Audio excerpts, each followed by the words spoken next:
Party cast. Party number 9. I've got a funny story.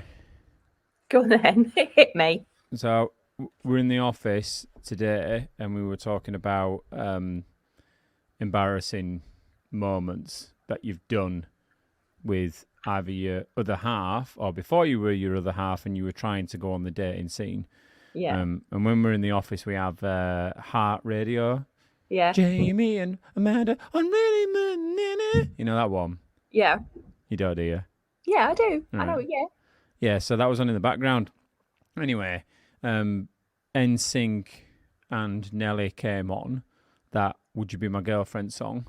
Yeah. So then I was telling people in the office that song came out in 1999, by the way. That's how long ago that song came out. How old do you feel now? Yeah, exactly. And I remember in the very early 2000s being out with a load of friends in UK. And I was single at that point, but I was singing that song to a girl thinking I was the coolest thing in the world. And even though it's 23 years later, every time I hear that song, my toes curl so hard that they could dig up the floor. I just remember going, you don't want it like you want it, believe me, what's it gonna take for you to be Melanie? Right now. You know that bit? How did she take it? She just stared and felt very uncomfortable. What did she say? Thank you. That's like Thanks say, for that. Love you, and they go, thanks. Yeah, there's that gif or that meme knocking about of that young lad at a fair, and the girl stood there a lot older than him, and he just starts dancing in front of her to try to get her attention. It was a bit like that. I mean, in my head, it sounded great. I mean, I thought literally I was JT reincarnated in me. I mean, I didn't have the curly hair or the looks or the talent or the money or anything, but You tried. Yeah. You tried. Well, that's the key. That's the key thing. I was going to tell my son that. You know, you just got to try anything, try any angle, whatever works. You know, try to get yourself noticed. Maybe don't sing NSYNC. I don't know what the songs will be at the time when he does it. I wasn't even going to say One Direction, but by the time he's my age, when I was then 20, One Direction will seem like an ancient, like the Beatles to him. Have you got any embarrassing stories like that? I don't think I've ever had anyone sing to me. I remember there's always this one dweeb in the year, isn't there? That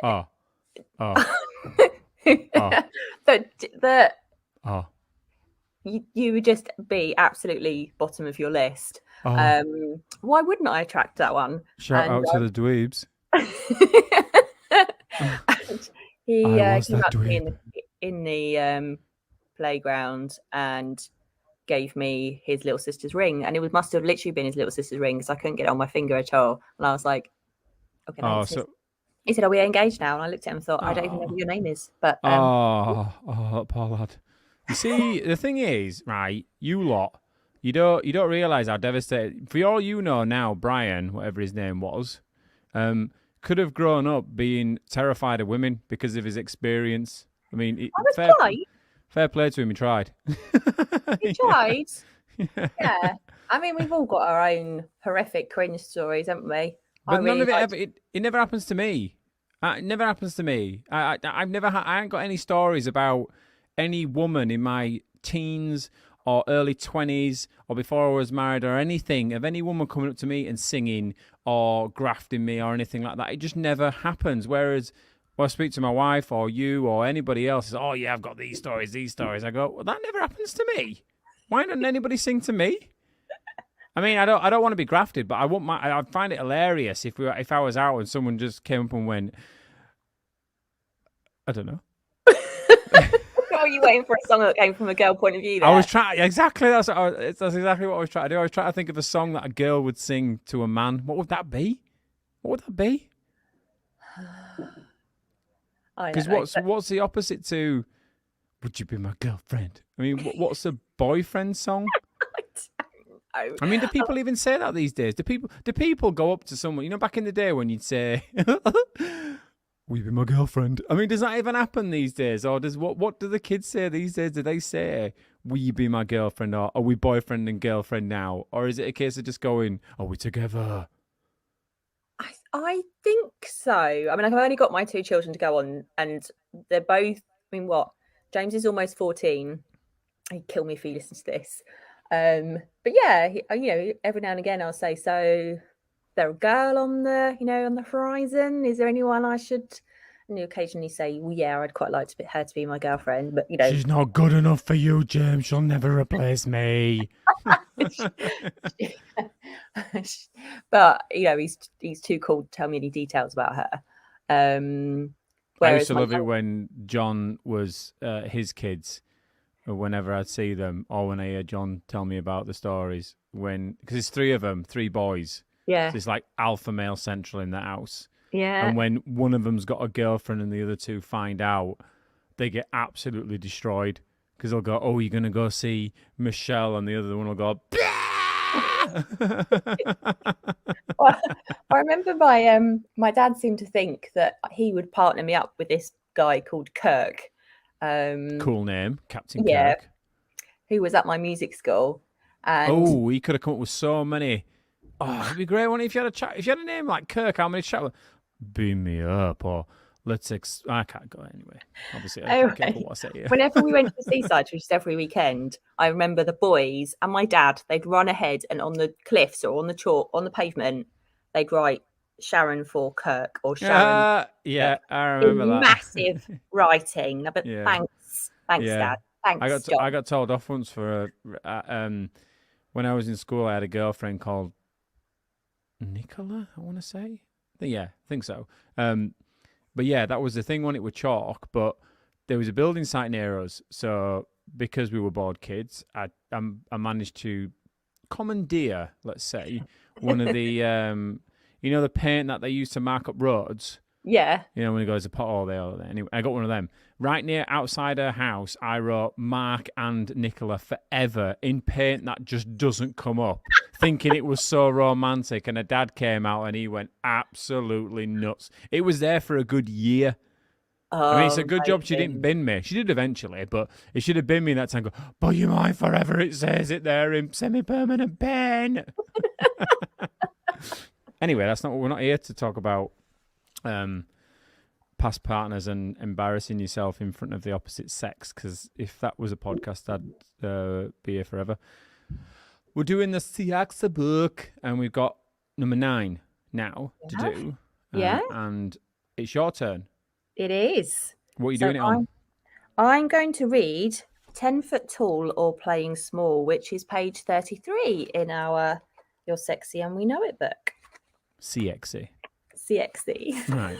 Chill out, yeah. I know we've been talking about all that stuff, yeah. It's not 50 Shades of Grey we're reading here. Well... no one wants to hear that. Maybe from you, not from me. So I'll start with the key takeaway. So are you 10 foot tall or playing small? Already made a mistake. You did not wake up today to be mediocre. MKOism. Imagine if you woke up tomorrow morning feeling 10 foot tall, feeling fearless and ready to conquer the world, ready to spin it around and shoot hoops with it. What would you conquer first, standing there in your dressing gown with sticky up hair? What difference would you make in your work and home life? We all have the ability to feel 10 foot tall. Even me, a mere 5 foot 2.5. And yes, the half is important. Okay, so shut up with that. Yeah, let's get that half in. Yeah. Cliched as it seems, it is true nonetheless. So what is restricting us from unleashing our full potential on the world? Our self-limiting beliefs. And we all have them, whether it's a strong inner critic holding us back, low self-esteem, imposter syndrome, have you lost your mojo, or have you just been busy being busy but not particularly productive? Are you always on but never done? Maybe you have a lack of clarity and direction. In allowing our self-limiting beliefs to have control, we don't play to win, we play not to lose. We play small, a mediocre performance in a mediocre world. We all have the ability and responsibility to inspire others to win. To do this, we need to set compelling, winning lines that have a real emotional connection. We bring them to life in high definition and full technicolor. We remove the hurdles and self-restraints. We allow imagination and room to play. Then we ignite a competitive winning spirit, and boom, off we go. So the main body, how to start. Seeing the picture, how do we get there? Everything begins with the customer. In a world where anything can happen, what would our customers want us to be world renowned for? Write a story as a team about what that would look like.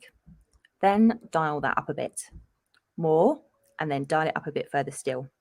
You'll know when you hit it when you can see the excitement in your colleagues' eyes.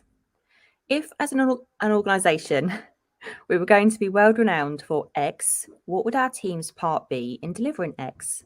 Again, turn the dial up. Keep it realistic though, we do actually have to deliver this plan at some point. Now we have a story or plan. What is our Everest in this? The really big deliverable that would change the world. That is so big it scares and excites us at the same time. Make sure you aren't leaving anyone behind here. Self-esteem is heavily entwined to daily progress and performance. Each colleague should now ring-fence 90 minutes every day to focus purely on making progress on their Everest, our Everest. Imagine if every person in every team in the entire organisation committed time to our Everest with steely determination. We would change the world. We made this book our Everest, 90 minutes every day for a month. We wrote 80 chapters in that period this way. It works. Now that we know what we're going to do, we need to make sure we aren't getting in our own way. We need to rip out those self-limiting beliefs, stamp on them, grind them into the ground with the heel of our highest boots. How? Bring everyone together into a large cross-functional team. Partner them up. Sorry. Partner them up and give them 2 hours to truly listen to each other's inner critics. Under scrutiny, most of the deep and often irrational beliefs will begin to crumble. Hearing everyone in the same room air similar issues depersonalizes them and takes away their power. We need to do this regularly. The limiting beliefs can grow again, especially when you're working at the top of the game, and you need to be able to explode them regularly. Each person should have a small, trusted go-to team that will challenge them when they begin to dither or begin to talk themselves out of bold steps. Remember to accelerate, not stagnate. Poor you type sessions will not help. Build up self-belief. Self-belief supercharges performance. It propels us to take on the challenges that others shy away from. How are we going to make it happen? Focus. Imagine for a moment that we really are going up Everest. We'd be keeping an eye on each other for frostbite, lethargy, and exhaustion. We'd keep reminding each other to focus on the top, to just keep looking up. Whatever our daily trials and tribulations, we would not wait around. We would have to keep going. This is Everest. It's not a walk in the park. It's challenging for a reason. We must have fierce resolve in our passion to get there, to be relentless, gutsy. We have to rock the boat, challenge and push back on that and those which would make our focus waver. We should check that this is still the right Everest regularly and that everyone on the team is still with us and still has their inner core of steel and self-propulsion. There is a watch out though, a potential avalanche. Working at breakthrough and top of your game level brings the risk of mistakes. You can't have one without the other. Prepare for and expect this. Make sure that when they happen, they don't send any of you hurtling back down the mountain. Collaborate with other teams. Make sure that when you pass the ice pick or baton from one team to the other, you do it with finesse and always with the customer and bigger picture in mind. So now we have everyone feeling 10 foot tall, fearless and striding forward towards our Everest. What does this mean for our culture? Each person who is winning is infectious to another. We each do more than enough. We each take responsibility for our own winning spirit and that of our colleagues. We all lead regardless of labels and levels. We bring our game face every day. We deliver at a world-renowned level with our customers at the heart of everything we do. We have a game-changing culture. We are unrivaled, envied, unstoppable. How tall are you feeling right now? Interesting fact about that. There's a guy in our team who he's a reservist with the I think the paras, I think, in the military. And he's the practicing now for climbing Everest. And Wow. it's the little things that I didn't take into account for that. One being the cost. It's phenomenally expensive. I think it's Wow. $75,000 all in. Yeah, it's a mega. Because you think about it, it's your equipment, it's the Sherpas, it's the food, it's getting you up there. If you do eventually get up there, there's many factors that can stop it from happening. Weather being one of them. Obviously, you and yourself being one of them. I mean, many people die attempting to climb Everest. And I said to him, "Why are you doing that?" He went, "Well, it's there, in it. Why won't you?" Yeah, why It's like, not? well, I mean, it's not something that's ever crossed my mind to do. I mean, I envy people that have done it. I think it's very impressive, but I guess it's relevant based on the individual, because you couldn't just say to someone, "There's Everest, go climb it." I guess in that chapter, it's saying whatever your Everest is, you have to climb that. I mean, there's a couple of things in there that I found quite interesting. One being the pity parties. That's fascinating, which we could talk about, and then the other one being the rank or the level. I think we spoke about this before in the past, where you go to an organisation and they say there's no hierarchy here, which, as we've all agreed, is absolute bullshit, because there's hierarchy and there needs to be hierarchy. There just needs to be. But what I do agree with that is the titles. I mean, myself and John were talking about this the other day. I hate announcing myself with my title, and that's why I'll never. Yeah, and that's why I'll never change my title to CEO. I can't do it. I can't do it. And in the corporate world, do you remember when we had normal jobs? In the corporate world, or proper jobs, title was so important. So you chase that title. I want to be a head of. I want to be a director. Yada yada yada yada. And you think that is the be and end all. And maybe there's an argument to say within the corporate world a title is important, but in this world, when it's your name on the company and it's equity for you, you look at people who go, "Well, you're a director, but arguably you're a director only by title. If that company goes bang, there's zero consequences for you other than personal, in terms of you lose your job. But you're not gonna potentially get pulled under by the company going under. You're not gonna lose your house. Yada yada yada yada." So then you look at that, and it's fascinating when you take the journey that you've been on in this space and you look back on and reflect on where you've been in the corporate world and think, I was chasing shadows. It's all bullshit. It's irrelevant. But when you genuinely mean that, bringing it back to this, in terms of titles being irrelevant, I think your team and your people pick up on that. Because they see that you're not going to come in as a hierarchical figure. Yes, you are the managing director or the CEO, whatever it might be. But if you're talking to someone as if they are on an equivalent to you on the same level and as a human being, you watch how their mannerisms change. And we were talking about this one before we came on. We pressed go live. I can't remember the name of the person that did it, but it was when NASA was going to space or going to the moon, and the guy walking around shook the hand of the cleaner, and he's asking the cleaner, said, why are you shaking my hand? He goes, because you helped put a man on the moon. And he sat there going, why did I? But then when he explained it's because of the small cog on the part that he played in the bigger picture, he got behind that. And imagine how tall he felt. Yeah, exactly. It reminds me of the way that teacher spoke to your child. That whole bit about empowering. Oh, the lead, when called them a leadership team. Yeah. So the way that that teacher wrote to that leadership team at your, because he's 7, I'll get it, and I'll read it out for people. So where Lucas is at school, he's one of the head boys there, and there's him, his friend, and 2 others in the girls' school, which is over the road.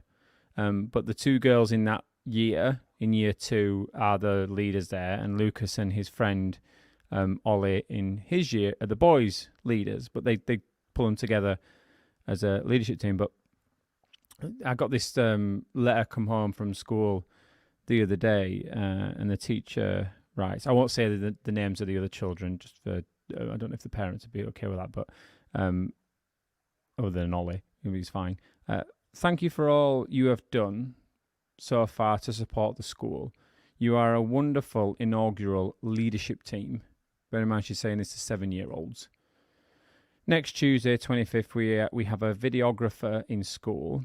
This will be to capture some of the brilliant clubs, leadership roles, opportunities to be collaborative, playtime, PE, and teaching that occurs in the school.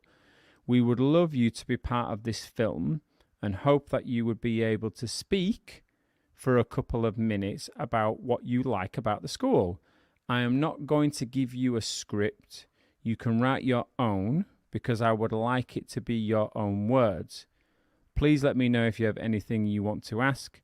I know you will be fabulous. Let me know if you have any worries at all or you would like a quick run through before Tuesday. And then she signs off by saying, P.S. Can anyone find out the meaning of the word inaugural that I have used in this card? I mean, I remember when I was talking to Lucas about that, I said, what do you think about that? And because I had to, he goes, what does it mean by being a leadership team? And I was explaining it to him, as in it doesn't mean you go around with the title or a badge, because they do have a badge on saying head boy or school council or PE something. They've got all sorts of badges. But I say it's not going around with your pips on your shoulder, pulling rank on everyone and telling people what to do. People look at you and how you react and how you perform to look as an example to set that everybody should be able to then mimic, but also follow your example as well. And he sort of, I mean, I'm paraphrasing there because I'm saying it to a 7-year-old, but getting him to understand it, he sort of went, right. And I went, how do you feel about being on camera and being filmed and, that going on the website, and things like that? And he goes, I don't care. Well, what do you like about the school? And he went, they have chips on a Tuesday. And I went, right. Fair enough. Yeah. I thought he was going to come out with some profound knowledge like, I actually like the way that they juxtaposition the artwork in the Nouveau way. Nah, they've got chips.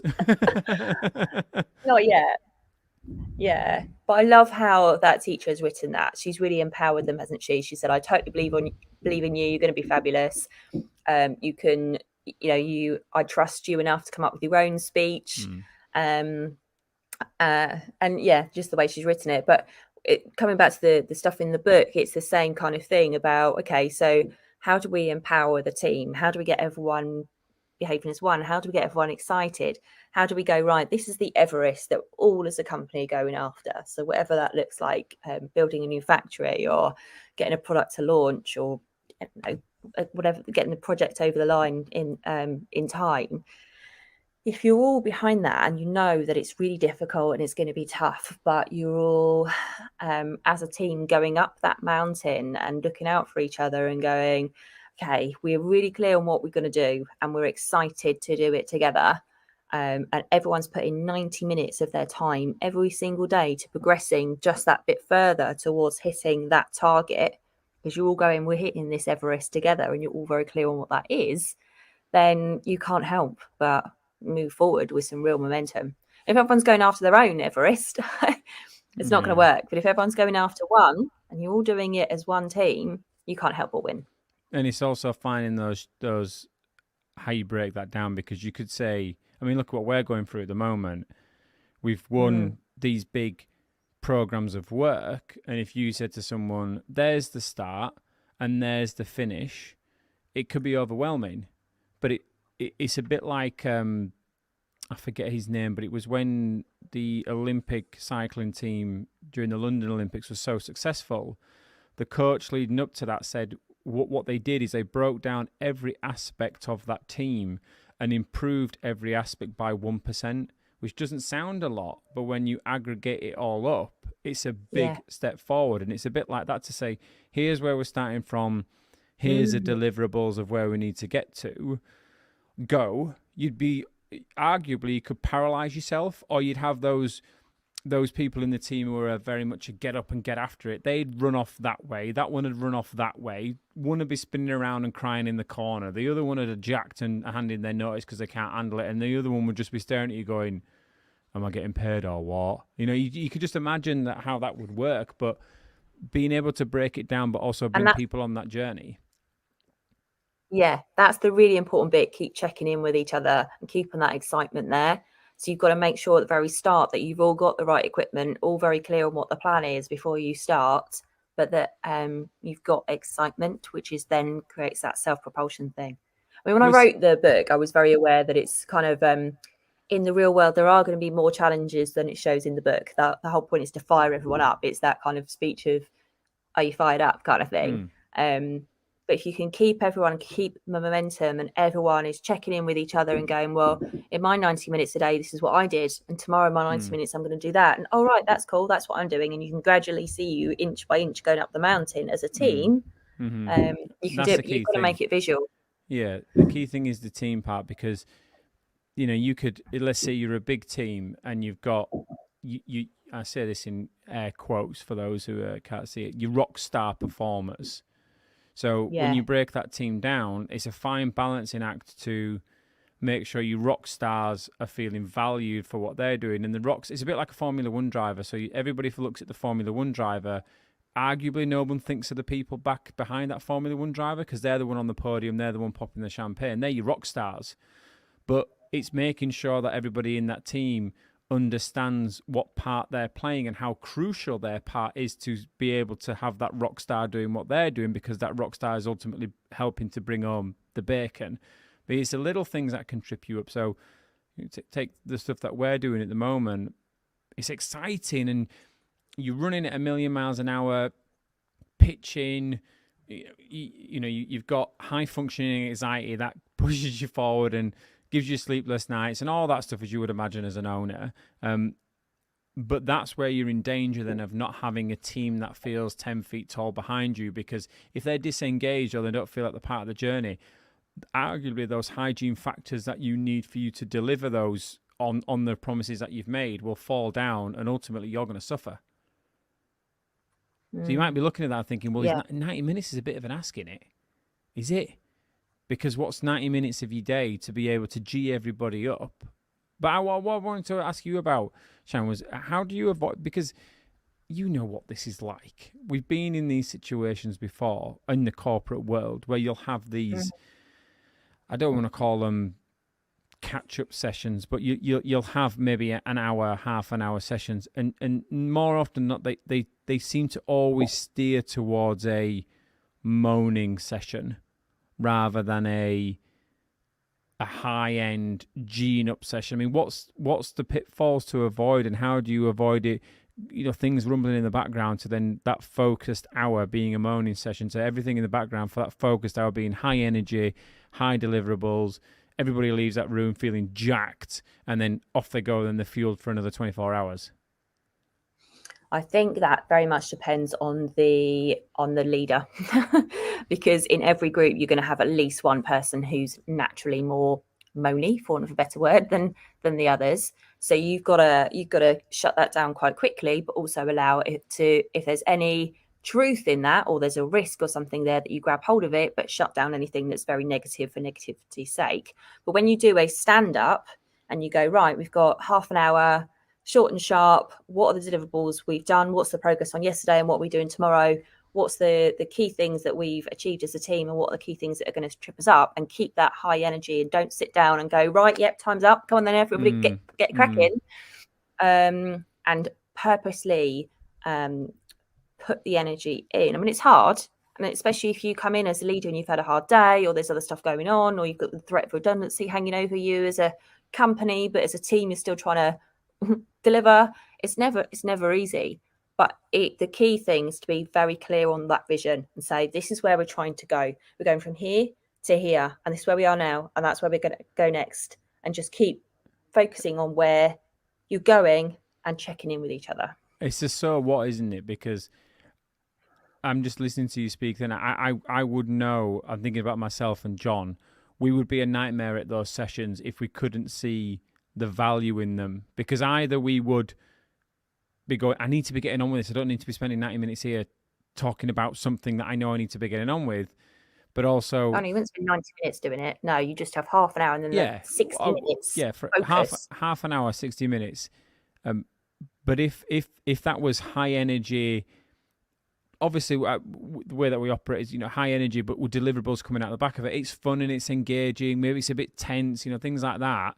And I've fed on that energy, and it's got me jacked and fired up. Then great. But if it's a case of every day we meet for half an hour, and every day it feels like we're ticking a box to tick that box to say we've all met and discussed, then that's when it would be difficult to keep it going. Or I'm speaking honestly, that's where my engagement would start to fall away. Yeah, I mean, the 30 minutes is you getting together as a team. So if you're not a key integral part of that team, then there'd be no point in you coming to that 30 minutes. But the 60 minutes afterwards is that, okay, I've had my 30 minutes. I've agreed what deliverables I'm going to do. I've got 60 minutes to really focus on them before any other admin or crap gets in the way of my day. But if you aren't going to give real value and you shouldn't be part of the team, then you shouldn't be on the project. Great. That's great. So that's perfect. That's perfect. We'd need to keep you engaged. And if you weren't meant to be coming to those meetings because you weren't part of it, then you shouldn't be there. Well, that's what I was hoping you would say. How many times have you been dragged into a meeting or people? I mean, I think we spoke about this before. There's a name for them, the Volivant Brigade. So you know what a Volivant is, don't you? Yes. So you puff pastry filled with prawn. With a little prawns or something weird. I don't like them personally, especially when they get soggy in the middle. It's horrendous. It's like you eating a bogey. Not that I do that. But yeah, the Volivant Brigade are terrible because when everything's fresh and new, like let's say it's an exciting project, you'll get maybe a very small core of the people that are working on that project and delivering against it. And then on the fringes, you'll have the Volivant Brigade, which will turn up, add no value whatsoever, eat all the Volivants and bugger off. That for me was my concern when I was listening to this. Going, how do you avoid having that Volivant Brigade coming and sucking the life out of everybody in that room, eating all the Volivants and then disappearing? If it's a case of going, well, no, you're only there because you are there as a core and integral member of that team and you are adding value, I would imagine that's a very small nucleus then. Yeah, and that's why you have your RACI, isn't it? You go, these people are the key people that are involved. Those Volivant you just said parties, something extremely corporate. A RACI document. I like how that just rolled off your tongue then. You've basically done the MVP, haven't you? I'm sorry, Sharon, I've got to pull you up on this. You've done the MVP thing, haven't you? That let me tell everybody that little story. So when we first started working with Sharon, obviously Sharon's, amongst other things, looked and managed over big multi-million-pound projects for FTSE 100 companies. So to Sharon saying RACI, as you've just heard and seen then, is common corporate vernacular for Sharon, which we are working with her on to get rid of it, but sometimes it's important to need it. Anyway, we were at dinner one night and we were talking about myself, Sharon and John, and we were talking about a project. I can't remember what project it was, some sort of technology thing about emergency lights or something. Anyway, so Sharon was there as the process person, pulling everything together, and me and John are there being me and John. And then Sharon just casually looked up and went, all right, so this is, it was MVP something or MVP something else, whatever you said. What did you say? I said, so what I've written down here, is this the MVP? And you both looked at me in complete... No, you said it, so this is the MVP, and me and John... Sharon's obviously got her head down writing and said it out loud, and me and John are looking at each other. Sharon doesn't know we're looking at each other. And we burst out laughing because I didn't have a bloody clue what she was on about. I was thinking about football players or NFL players. This is MVP, most valuable player. And she's going like, what are you on about an MVP? What's this? And that's the thing. Which, yes, everybody's got a RACI and everybody's got an MVP. Yeah, basically, yeah, darling. Yeah, let me manage your program for you. That'll be £750,000 a day. Yes. Well, if anyone listening now, Mark's brought that up. MVP means minimal viable product, which is basically means what's the minimum that we're going to deliver as a team. And Mark is rolling his eyes and looking like he's dead now. But if you are running a project, you do need to know what the basic I know it's standards important. I know. Look.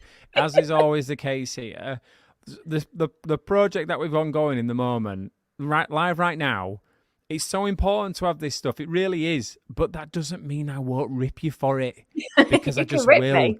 That is just the way it is. But I very much value your hard effort and input. But I'm not going to lie to you. When you start racing me and MVPing me, my eyes glaze over a little bit, and I'm going, can't I just have something shiny and new to play with?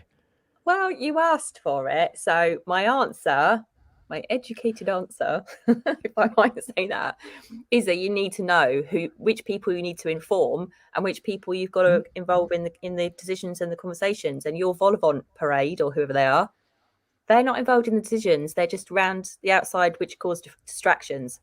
So you'd have to be quite forceful potentially and say, we will send out a comms and let you know if they're really not going to add any value. You're moving really fast. You're going up, as I put in the book, it's not a walk in the park. If you're going up the mountain, you've got it's life or death if it's Everest. Grow first, doesn't it? Right. You know, you get growing pains.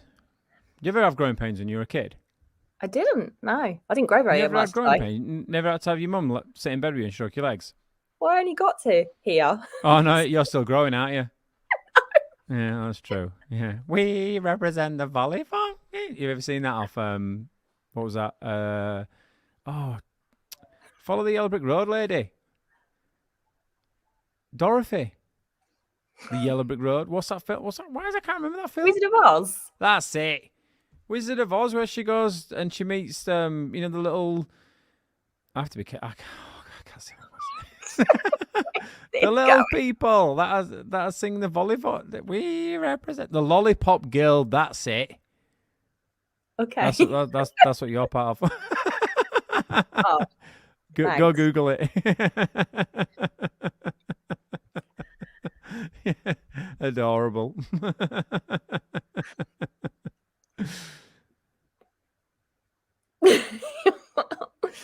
I don't know if you're still there or not, or whether my system's crashed now. No, I wanted to see if that would work. So that's why I purposely froze then, just to see if you'd say everything all right. Do you know what the funny thing is, listeners and viewers, when you have someone who's very professional and arguably quite straight-laced, when you're speaking to them, just throw random things into the conversation and just watch how they react. It's fascinating. Because it's almost like they go, I don't know what to do with this person here. I don't know if you're being weird or you're being normal or you're being purposely awkward. Can't we just get on with what we need to talk about? Yes. Can we just get on with what we're talking about? Yeah. Right, should we end it there? Should we end it? Yeah, if you'd like. Well, it's not. Well, it's not if I like. It's if you got anything else to say.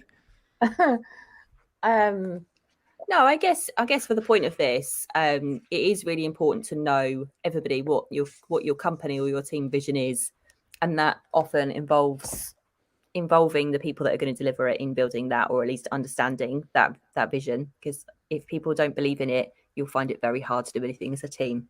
So do spend some time getting people behind that vision, getting excited by that vision, and then don't move until you really understand where you're going.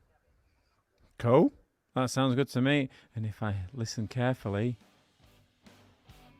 the music's come on. That means end. Are you going to sing us out? No, I'm not going to sing us out. Okay. You can sing us out. No, not one tonight. You bummed me out. Have a great day, everyone. Thanks, everyone. Bye.